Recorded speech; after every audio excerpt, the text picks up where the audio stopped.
Vamos lá, pessoal, vamos iniciar então nossa aula e vamos falar hoje sobre o contrato de seguros. É isso mesmo.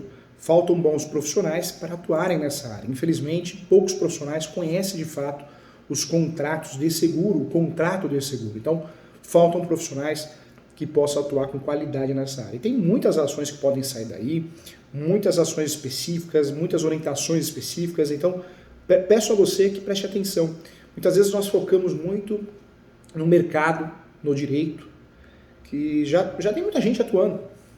E o direito securitário, assim como o direito também, eu sempre falo direito eleitoral, direito digital, ainda faltam bons profissionais. Então, nós temos outros ramos que nós podemos atuar com qualidade, temos ramos que podemos atuar ajudando o nosso cliente a se tornar um especialista. Então, eu peço a você muita atenção, porque, de fato, nós precisamos conhecer esse ramo. Infelizmente, poucas pessoas conhecem.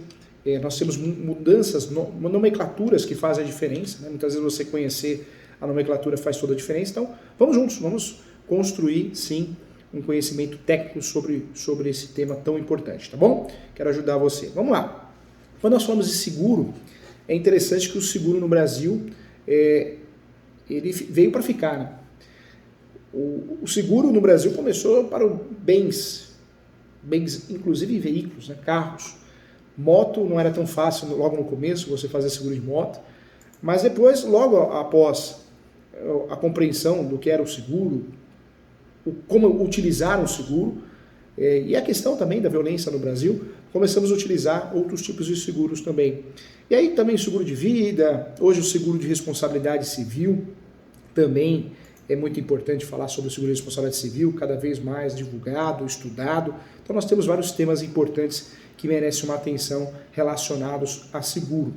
Quando eu falo de seguro, direito securitário, que é o nome, nós temos que saber que nós podemos atuar tanto para a seguradora, ou seja, um departamento jurídico, muitas vezes terceirizado, ou podemos atuar também para o consumidor, que pode ser chamado sim de consumidor.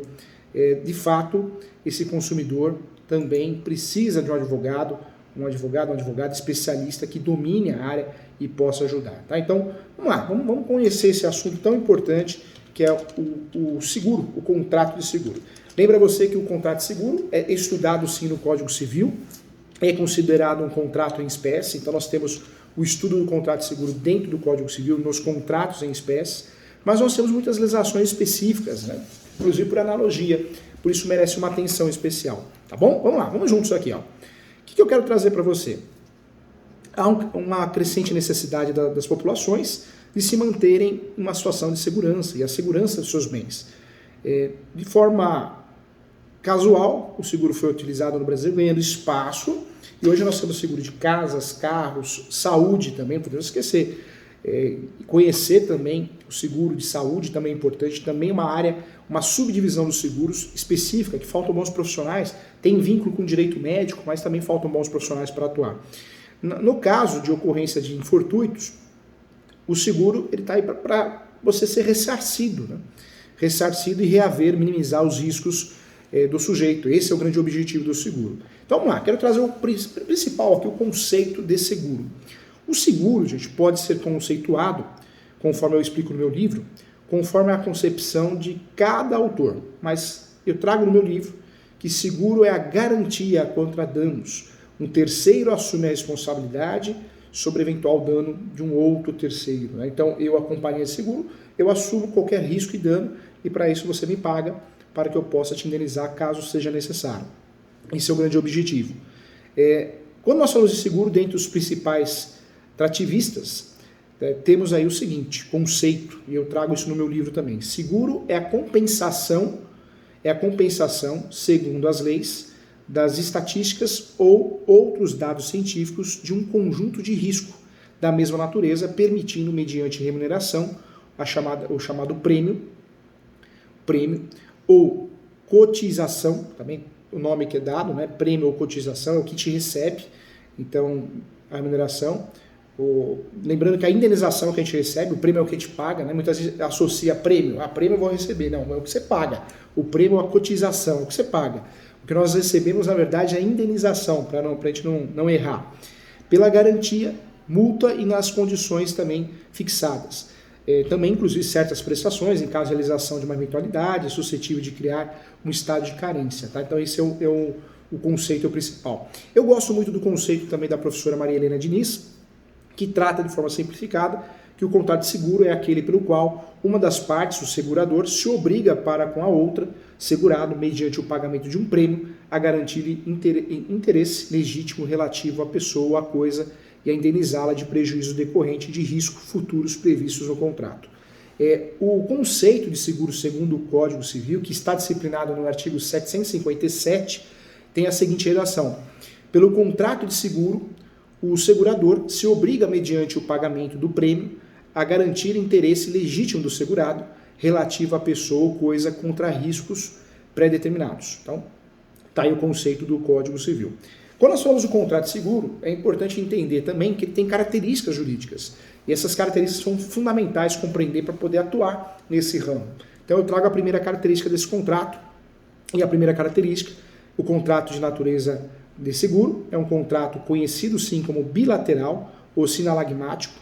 Esse contrato de seguro, eu posso usar então a nomenclatura de bilateral devido aos seus efeitos e por ele gerados, que exatamente a constituição das obrigações para ambos os contratantes. Eles geram, né, deveres e obrigações para ambos os contratantes. Ou seja, a reciprocidade sim de obrigações, por isso é chamado de sinalagma, né, sinalagmático. As partes, o seguro, o segurador, são sujeitos de direitos e deveres. Um tem como uma de suas obrigações pagar o prêmio. Quem paga é quem contrata o seguro, pagar o prêmio. Nós pagamos a seguradora, que é chamado prêmio, não é o que a gente recebe, não. E outro tem como contraprestação pagar a indenização em caso de ocorrência sendo concretizado o risco, né? A situação de risco, o prejuízo, o dano, o resultado. Outra característica importante do contrato de seguro, o contrato de seguro podemos dizer sim que é oneroso, pois traz prestações e contraprestações, uma vez que cada um dos seus contratantes visa obter vantagem patrimonial, é uma realidade, então é uma característica que nós temos que levar em consideração. Outra característica importante, o contrato de seguro ele pode ser classificado como aleatório, por não haver equivalência entre as prestações. O seguro não poderá antever de imediato o que se receberá em troca de sua prestação, isso é fato, pois o segurador ele acaba assumindo o risco, que é o elemento essencial desse contrato, inclusive, devendo ressarcir o dano sofrido pelo segurado, e se o evento incerto e previsto no contrato ocorreu, ou ganhou a perda dos contraentes, dependerá sim de fatos futuros incertos previstos no contrato que constitui o risco. Então, isso é fato também. Outra característica importante e predominante desse contrato de seguro, eu posso dizer sim que é um contrato formal, porque nós temos sim, segundo o entendimento de vários juristas, esse é o meu entendimento também como autor e doutrinador de vários livros de direito civil, o contrato de seguro seria formal, visto que é um contrato, ele é utilizado, deve ser utilizado de forma obrigatória, a forma escrita, né? Então não dá para fazer verbal, então a forma escrita é uma formalidade, ele é formal porque eu só posso fazer contrato de seguro escrito, já que não obriga antes do reduzido a escrita, eu não tenho obrigações se não for escrito, considerando sim perfeito o contrato desde o momento em que o segurador remete a apólice ao segurado ou faz nos seus livros o lançamento usual da operação. Isso inclusive é previsto no artigo 758 e 759 do Código Civil. Então é um contrato formal, podemos dizer que é um contrato formal sim. Hoje existe a assinatura digital, mudou muito, né? Você assina pelo celular, assina pelo computador, a assinatura digital é muito comum, mas isso não quer dizer que o contrato seja verbal, é um contrato escrito, é um contrato formal. A forma escrita é exigida para a substância do contrato, porém, grande parte da doutrina também afirma que o contrato de seguro está perfeito e acabado quando se der o acordo de vontade ou de vontades, né, que é o consenso das partes. Numa primeira análise, o artigo 758 do Código Civil pode-se concluir sim que o seguro seria formal devido à necessidade do documento e também, todavia, percebe-se facilmente que o documento exigido não faz parte da substância do ato, possuindo também apenas caráter probatório. Tá? Então, esse é um fato importante.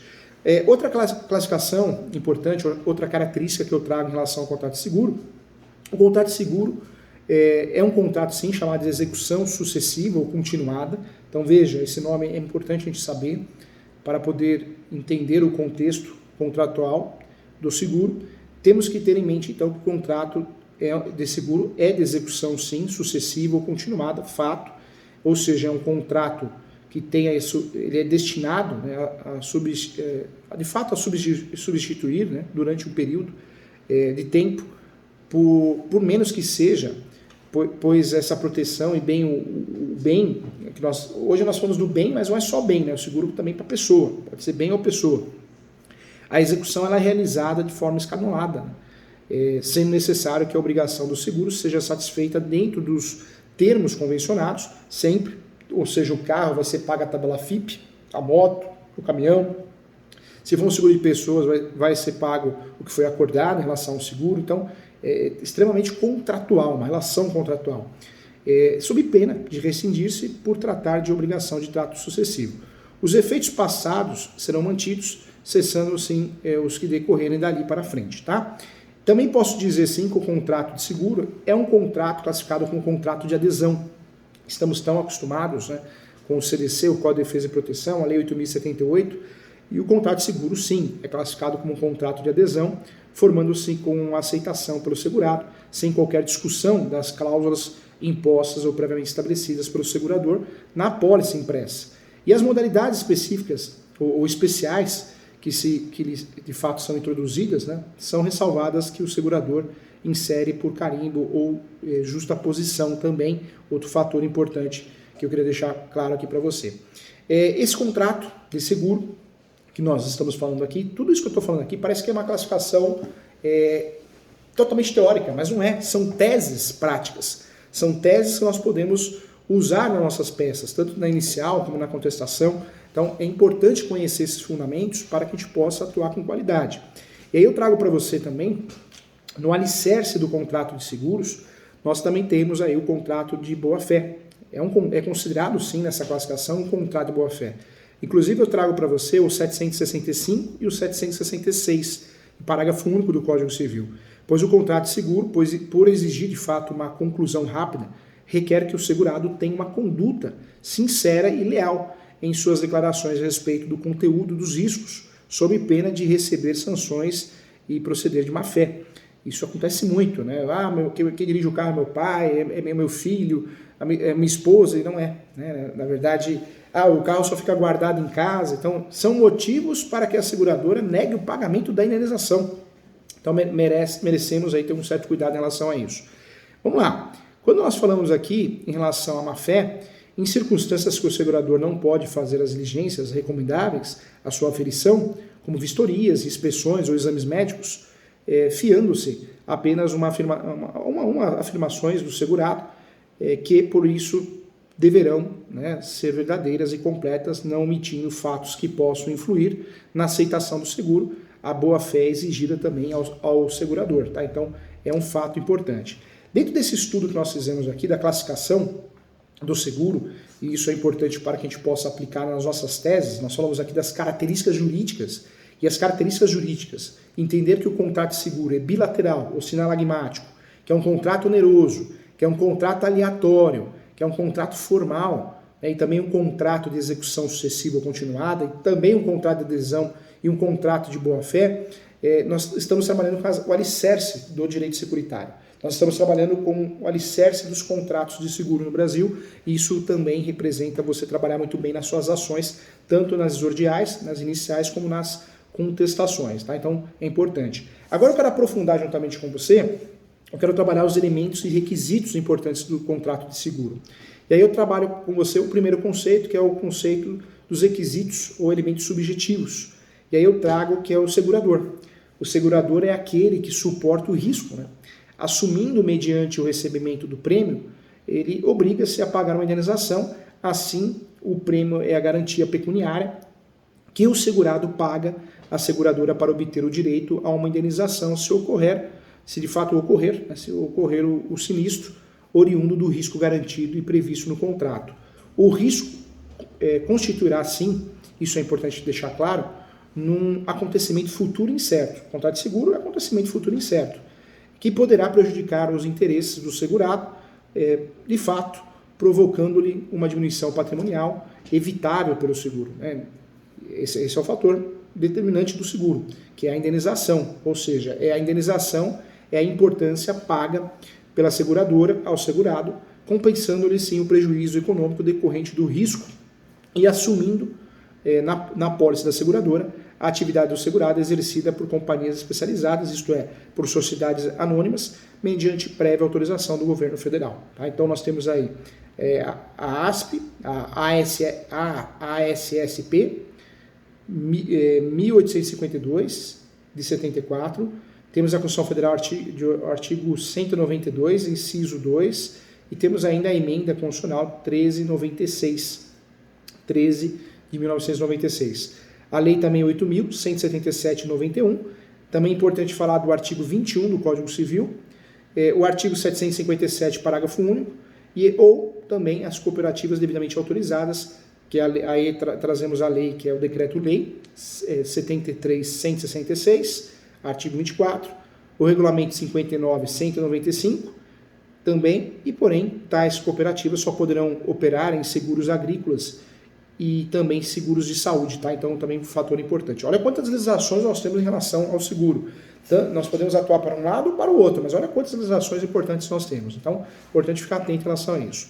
O seguro social de acidentes de trabalho tem hoje como único segurador o INSS, né? A Previdência Social, uma autarquia federal que é o Instituto Nacional de Seguridade Social.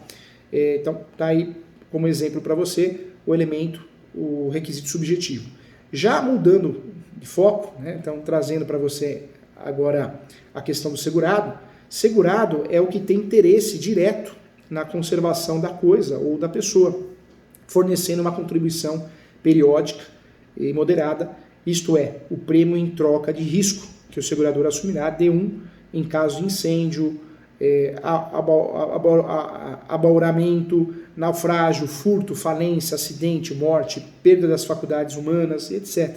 Indenizá-los pelos danos sofridos.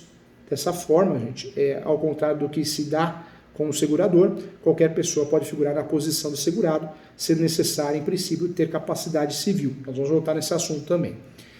Mais um requisito, mais um estudo aqui subjetivo, não podemos deixar de lado o beneficiário, né? E o beneficiário, também, ponto importante desse contrato, é uma figura que insurge nos contratos de seguro de vida e no obrigatório de acidentes pessoais em que ocorre a morte por acidente e que consiste na pessoa a quem é pago o valor do seguro. A indenização.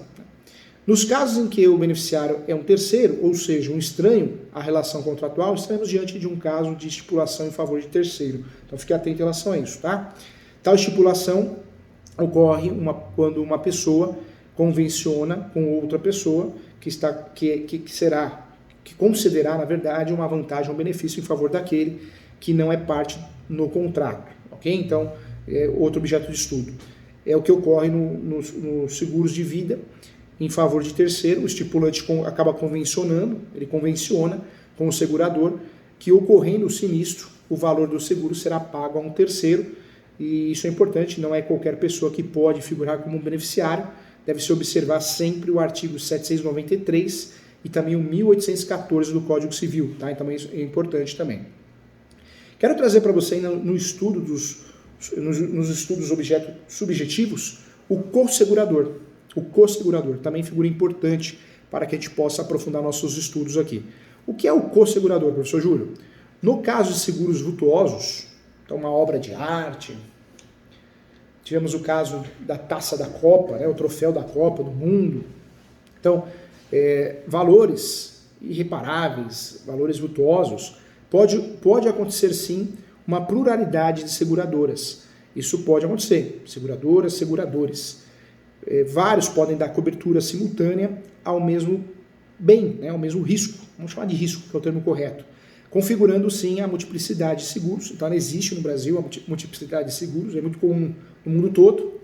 Contudo, o artigo 778 do Código Civil dispõe que nos seguros de dano, a garantia prometida não pode ultrapassar o valor do interesse do segurado no momento da conclusão do seguro, e dessa maneira é defeso ao segurador celebrar mais de um contrato relativo ao mesmo bem, pelos mesmos riscos, de maneira que, ocorrendo o sinistro, receba a indenização integral de todas as seguradoras, né, todos os seguradores. Isso se dá pois o contrato não é um instrumento de lucro. Agora, o que é importante deixar claro, é permitido no Brasil a multiplicidade de seguros? Mas nessa situação, seguros vultuosos.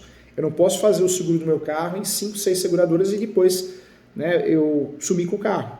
A intenção é proteger esse contrato, porque se eu faço vários seguros de um bem só, é mais fácil largar o carro aberto com a chave no contato, tanque cheio, né, documento também, porque para mim é interessante que roubam o carro do que eu venha vender o carro. Então a ideia é essa, não existe multiplicidade de seguros no Brasil, exceção ao caso de seguros vultuosos. Então aí sim seria uma exceção para a pluralidade de seguradoras para dar cobertura simultânea ao mesmo risco. Tá? Então é importante aqui deixar claro. Existe o termo ainda ressegurador. Ressegurador. Também você precisa conhecer para poder atuar no direito securitário. O que é o ressegurador? A figura do resseguro, ela consiste, gente, na transferência de parte ou toda a responsabilidade do segurador para o ressegurador. Com a finalidade de distribuir para mais de um segurador a responsabilidade pelo adimplemento da contraprestação. Na verdade, o resseguro consiste no seguro do seguro. É isso, seguro do seguro. Ok? Uma vez que é o segurador que transfere a sua responsabilidade ou um seguro imediato, na medida em que é seguro assumido entre o segurador e a resseguradora, tá bom? Então, importante também. Feito esse estudo, então nós falamos aqui dos elementos e requisitos subjetivos, nós falamos do segurador, você já sabe quem é, falamos de várias legislações aqui também, falamos aqui também do segurado, do beneficiário e falamos também aqui do co-segurador e do ressegurador. Então, agora sim você conhece aqui as questões subjetivas, os elementos e requisitos subjetivos, tá? Então, lembrando que nós temos várias legislações sobre o assunto, já falei sobre elas. Agora, para um pouquinho, respire e vamos estudar agora os elementos objetivos. Deixa de lado os subjetivos e vamos estudar os elementos subjetivos, ok? Objetivos. Estudamos os elementos subjetivos e agora juntos, para um pouquinho, escreve lá, elementos objetivos, ok? Deixa o subjetivo para lá, vamos falar só do objetivo agora, vamos lá. Nesse contrato, eu trago no meu livro que o interesse é um elemento também objetivo. Eu aponto no meu livro como objeto do seguro o interesse segurável, né? Sempre interesse segurável, sendo o posicionamento mais correto entre os doutrinadores no Brasil, na medida em que é mais abrangente, inclusive, sobre o rótulo de interesse segurável, pode sim se colocar qualquer relação econômica ameaçada ou posta em risco. Ou seja, nota aí, tudo o que puder ser passível de apreciação econômica e até aquilo que não pode, como a doutrina aponta, a vida, né, pode ser objeto de seguro. Atualmente, praticamente todos os interesses são passíveis de cobertura de seguros. Todos, com exceção dos excluídos pela lei, tais como os relativos a atos dolosos, ilícitos e os de valor superior ao do bem, que aí não podem, tá bom? Então é importante. Outro elemento objetivo do contrato de seguro é o risco, que consiste, sim, de fato consiste o risco no acontecimento futuro, incerto, previsto no contrato, suscetível de causar dano, lembrando sempre, quando este evento ocorre, a técnica securitária o denomina de sinistro, ok? É um nome que nós estamos até acostumados, né? A obrigação de garantia contida no seguro só obriga a seguradora a pagar a indenização quando o risco se concretiza de maneira que este acontece de fato, ou seja, o acontecimento torna-se essencial, tá? Então isso é importante também. Eu trago para você também mais um elemento objetivo, para que possamos entender muito bem seguros e atuar com qualidade, a forma, né, gente? Não podemos deixar de lado que a forma, como eu já disse na nossa aula aqui, no nosso curso, ao tratarmos das características do contrato de seguro, grande parte da doutrina defende que ele é consensual, ou seja, basta o acordo das vontades para a conclusão do contrato. A posição defendida por alguns doutrinadores, como Maria Helena Diniz, o professor Júlio César Santos que vos fala, é de que o seguro é formal. O novo CPC, o atual o atual Código Civil, o novo Código Civil, atual, né? Não é tão novo assim, deu uma redação muito mais clara ao dispositivo que trata da importância da apólice, adotando o posicionamento da maioria da doutrina, quanto ao caráter probatório deste instrumento. Isso é importante sim observar o que diz o artigo 758 do Código Civil. O contrato de seguro prova e se com a exibição da apólice ou do bilhete do seguro e na falta deles por documento comprobatório do pagamento do respectivo prêmio também são provas, tá? Então, importante aqui. Agora eu quero estudar com você aqui, isso também é importante, a classificação dos seguros. Quanto às normas que os disciplinam, eu trago aqui a classificação. Vamos trabalhar então quanto às normas que disciplinam e quanto ao número de pessoas, tá? Vai ficar mais didático assim. Então, vamos trazer assim, dessa forma então, a classificação dos seguros, tá? Primeira classificação então, quanto às formas que o disciplinam. E 2, quanto aos números de pessoas, ok? Fica mais fácil, fica mais evidente assim. Quanto às formas que o disciplinam, eu trago os comerciais, regidos pelo código, né, pelo fato. Também trato os marítimos de transporte e o de caso, né? Os seguros civis, disciplinados pelo Código Civil, atinentes aos seguros de dano e aos da pessoa, 778 e 802, artigos do Código Civil, são as classificações didáticas aqui, quanto às normas que o disciplinam. Quanto aos números de pessoas, quanto ao número de pessoas, eu trago aqui os individuais, que se compreendem, sim, um só segurado, os coletivos ou grupo, que se abrange a várias pessoas, frequentemente o seguro de vida em grupo, pelo qual as partes têm por escopo aumentar a renda em certas circunstâncias, como após a aposentadoria, e também com evento morte relativamente aos beneficiários, tá? Então, também aqui. Mais uma classificação importante, dentro dessa classificação dos seguros, eu trago também quanto ao meio em que se desenrolam o risco, né? O meio que desenrola o risco. Temos os terrestres, marítimos e aéreos. Então, existe essa classificação também, tá? Terrestres, marítimos e aéreos, ok? Quanto ao objeto que visam garantir, podemos classificar patrimoniais que se destinam a cobrir as perdas resultantes de obrigações, os reais, que se objetivar, de fato tem objetivo a cobrir os prejuízos sofridos por uma coisa, os pessoais, respeito a faculdades humanas, a saúde, a vida, ou ainda como preferir o Código Civil, em dano ou pessoa, como é dividido, tá? Então, é importante classificar aqui. Mais uma classificação que deve sim ser analisada, estudada de forma aprofundada, quanto à prestação dos seguros.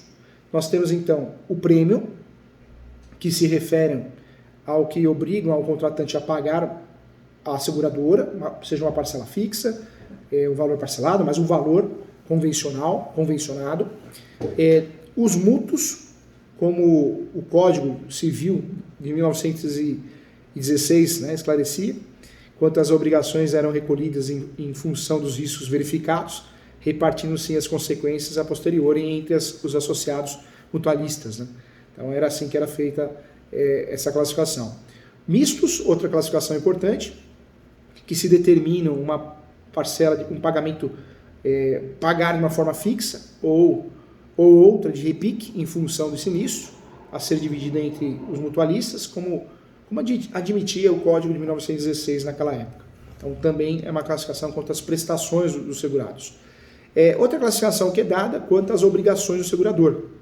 Nós temos aqui a dos ramos elementares, abrangendo seguros para garantir perdas e danos ou responsabilidades oriundas dos riscos de fogo, de transportes e outros acontecimentos danosos, sendo que a obrigação do segurador consiste numa indenização, e se o sinistro se verificar, pode abranger ainda o seguro de responsabilidade civil, artigos 787 e 788, parágrafo único. O B, né, de pessoas ou de vida, sem falar, A seria dos ramos elementares e B de pessoas ou de vida. E pessoa de vida se garantir o segurado contra o risco que estão expostas à sua existência, à sua integridade física e mental, não havendo uma reparação do dano ou indenização propriamente dita. Não são os contratos de indenização, pois não se pretende eliminar as consequências patrimoniais de um sinistro, mas sim pagar certa soma ao benefício destinado ao segurador. Esse é o grande objetivo, tá? Então, importante aqui. Então, nós temos dentro dessa classificação aqui, eu falei para você, nós temos a classificação quanto às normas que disciplinam, então, comerciais, regidas aí por legislações esparsas, temos as civis, atinentes aos seguros do dano e das pessoas, são os mais utilizados, 778 a 802. Temos a classificação dos seguros quanto ao número de pessoas, individuais ou coletivos. Temos a classificação quanto ao meio que se desenrola o risco, terrestres, marítimos e aéreos. Temos aí também a classificação quanto ao objeto que visam garantir, patrimoniais, reais, pessoais. Temos também a classificação, lembrando que o Código Civil ele traz uma divisão diferente, didática, de dano, seguro de dano, 778 a 788, e o de pessoas, 789 a 802. Outra classificação importante quanto à prestação dos segurados, o prêmio, né? Nós temos o prêmio que se refere aos que obrigam o contratante a pagar uma parcela fixa convencionada. Falamos aqui também a classificação dos seguros quanto às suas obrigações, as obrigações do segurador. Nós temos a classificação dos ramos elementares, que é muito importante falar sobre isso, e da pessoa ou da vida. Tá? Então, também. Como que vai extinguir o contrato de seguro? Quero conversar com você sobre isso. Como que é feita a extinção? O contrato de seguro ele vai se extinguir pelo decurso do prazo estipulado, ok? Decurso do prazo estipulado. Também pelo distrato, se ambos os contratantes concordarem em dissolver os vínculos aos que se sujeitam. Isso está no Decreto-Lei 73 de 62, artigo 13. Pela resolução por inadimplemento de obrigação legal ou de cláusula contratual, por efeito ex-tunc, né? Ou seja, não afetará as situações consumadas e os riscos verificados. Também pela superveniência do risco, porque então o contrato deixará de ter o objeto, a seguradora pagará o valor segurado, mas se tal indenização for parcial, o contrato terá vigência apenas pelo saldo de indenização, tá bom?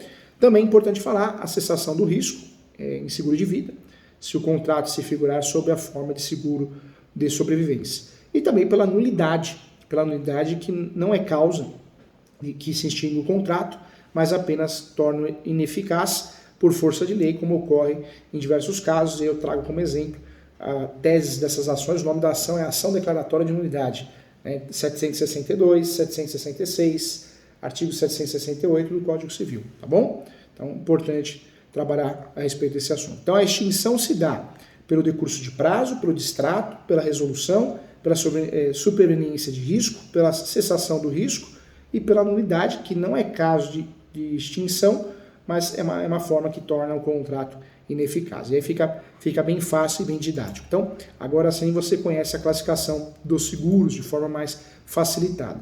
O seguro, podemos dizer então que é o contrato pelo qual o segurador se obriga, mediante o pagamento do prêmio, a garantir o interesse legítimo do segurado, relativo à pessoa ou à coisa. Pessoa ou coisa, contra riscos pré-determinados.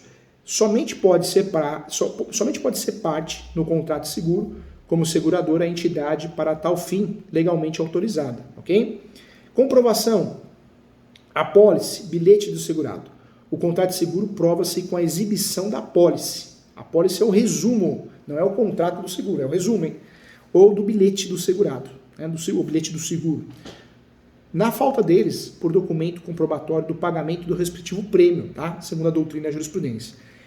Segundo a doutrina brasileira, segundo o Supremo Tribunal Federal, a emissão da apólice deverá ser precedida de proposta escrita, com a declaração dos elementos essenciais do interesse a ser garantido, que é o do risco.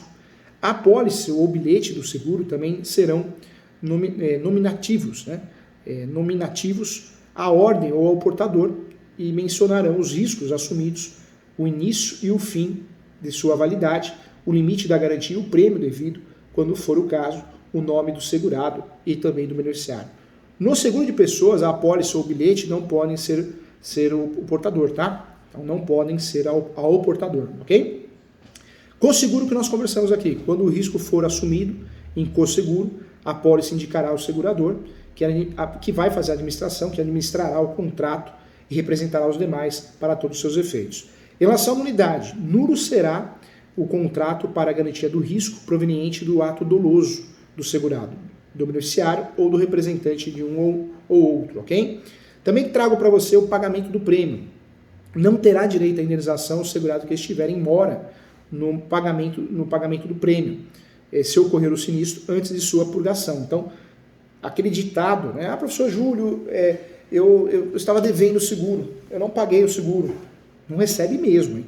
E não tem ação que vai mudar isso. Salvo disposição especial o fato de não ter verificado o risco em previsão do qual se faz o seguro, não estime o segurado de pagar o prêmio, tá bom?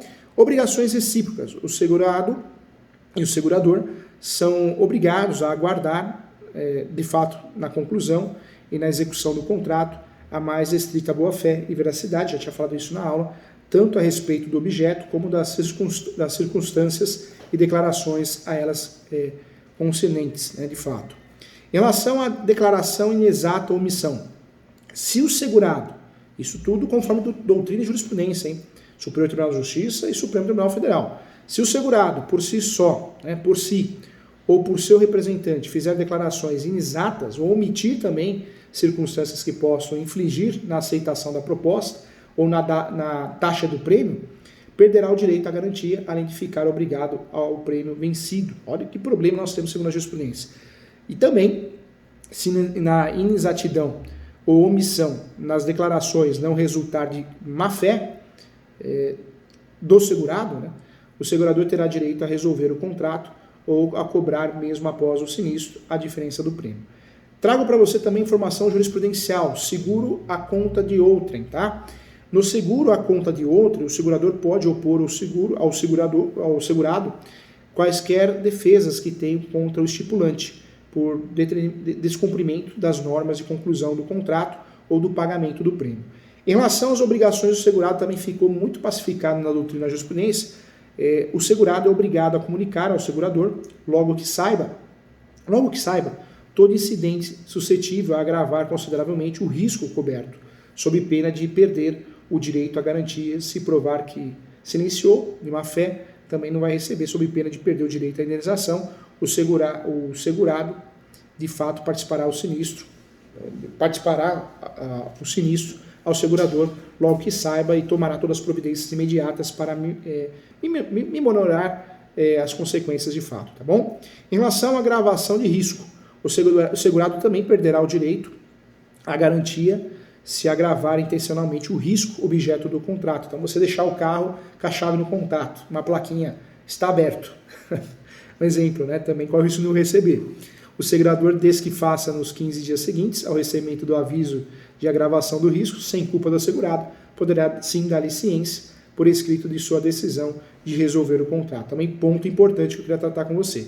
A resolução do seguro será eficaz 30 dias após a notificação, devendo ser restituída pelo segurador a diferença do prêmio. Tá? Então é importante. Outra informação importante também, a diminuição do risco. Salvo disposição em contrário, a diminuição do risco no curso do contrato não acarreta a redução do prêmio estipulado, mas se a redução do risco for considerável, o segurado poderá exigir a revisão do prêmio ou a resolução no contrato. Isso é fato também, formação doutrinária e jurisprudencial. Também na doutrina, com base na doutrina e na jurisprudência, despesas de salvamento correm à conta do segurador, até o limite fixado no contrato, as despesas do salvamento consequente ao sinistro. Em relação também, discussão doutrinária e jurisprudencial pacificada também, a mora do segurador. A mora do segurador em pagar o sinistro obriga a atualização monetária da indenização devida quando, segundo índices oficiais regulamentarmente oficiais estabelecidos sem prejuízo dos juros moratórios. Então também está pacificado isso também. Em relação do risco inexistente, o segurador que ao tempo do contrato sabe estar passado ao risco de que o segurado se pretende cobrir, e não obstante, expede a apólice, pagará em dobro o prêmio estipulado. Então também está pacificado pela doutrina e jurisprudência. Mais um ponto também, renovação, anote aí, também discutindo todos os pontos polêmicos com base na jurisprudência. A renovação, a recondução tácita do contrato pelo prazo, mediante expressa cláusula contratual, não poderá operar por mais de uma vez. Tá? Então a renovação não poderá operar por mais de uma vez essa renovação automática. Vamos lá, mais um ponto importante, em relação aos representantes do segurador. Os agentes autorizados do segurador presumem sim seus representantes para todos os atos relativos aos contratos que agenciarem. Então também está pacificado isso. Em relação à forma de indenização, está pacificado na doutrina e na jurisprudência que o segurador é obrigado a pagar em dinheiro o prejuízo resultante do risco assumido, salvo se convencionada a reposição da coisa. Então, roubou o carro, tem que pagar o carro, tá? Não é outro carro no lugar, salvo se foi convencionado isso. Mais um tema polêmico também, aplicação universal. Ao disposto no presente tópico que eu estou falando aqui para você, os seguros são regidos pelas leis próprias, né? Então, 757 ao 777 do Código Civil. Então, tratamos aqui de muitas situações importantes aqui em relação ao contrato de seguro, né? Então, isso é importante aqui para que possamos dominar o assunto de forma eficaz. O contrato de seguro é aquele que proporciona ao segurado uma indenização pelos prejuízos provenientes do sinistro sofrido. O contrato de seguro, gente, por mais simples que possa parecer, conta com 45 artigos para sua configuração e hipótese. Muita coisa, hein? Previstos 757 até o 802 do Código Civil. Muitos advogados não conseguem atuar no direito securitário por falta de conhecimento, então é importante estudar. Vale destacar também que existem dois tipos de seguro no Brasil, conforme a classificação mais simples, o de dano e o de pessoa. Dano e o de pessoa. Tá? Então fica mais fácil classificar, fica mais fácil de entender. E algumas perguntas aqui foram feitas. Professor, qual a classificação do contrato de seguros? Aí eu sempre trago para você, diante das classificações que eu já passei, é sempre importante entender e definir alguns conceitos importantes acerca do contrato de seguro. E nesse contrato, o segurador é obrigado a indenizar o seguro contra os riscos do contrato inerente. Sempre, tá? Por isso a seguradora recebe o prêmio do segurado, ou seja, uma contraprestação pela atividade contratual do seguro. Então, vamos deixar bem claro isso, a contraprestação pelo prêmio é ligada aos pontos, à indenização. Então, importante, artigo 757. Falamos aqui dos tipos de contrato de seguro mais comuns, o de dano e o de pessoas. Fica mais fácil entender. O contrato de seguro de dano tem por objeto, sim, a assunção do risco de prejuízo e interesse material do segurado, impondo-se, sim, mediante recebimento do prêmio, ao segurador o dever de pagar a indenização. Aqui, portanto, gente, eu trago para você a natureza compensatória da prestação contratual assumida pela campanha, né, pela seguradora, ok?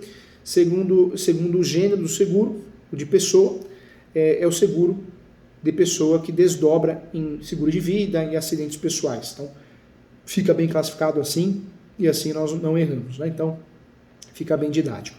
Legal. Eu agradeço a você.